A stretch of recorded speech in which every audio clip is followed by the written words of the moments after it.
میرے نبی پاک علیہ السلام نے فرمایا ایک بندہ گنجا تھا، کوئی شے نہیں تھی، سر پہ بال بھی نہیں تھے، رویا کرتا تھا۔ اللہ تعالیٰ نے فرشتے کو بھیجا، تجھے کیا چاہیے؟ تو کہنے لگا بال آ جائیں اور تھوڑا مال آ جائے۔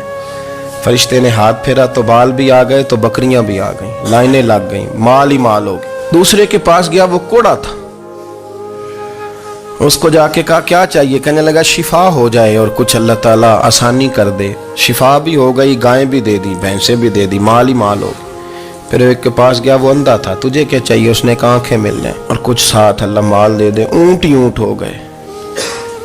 جب بڑا نواز دیا تو پھر مالک نے امتحان لینے کا ارادہ کیا، یاری تیری سونا ہے پر آزمائشاں بھی تیریاں اگ، آزمائشاں تیریاں، صحیح کہہ رہا ہوں، آزمائشاں تیریاں، یاری تیری سونا ہے پر آزمائشاں تیریاں، اے سونا پرکھیا جامدہ ہی پہلو نہ لگاں دے لگ۔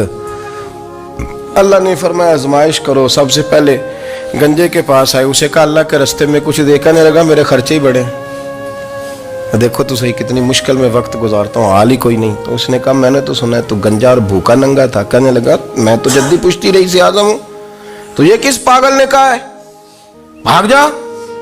اس نے کہا اچھا جیسے تو تھا ویسے ہی ہو جائے۔ کھیت کھلیان اجڑ گئے، پھر سے گنجا ہو گیا۔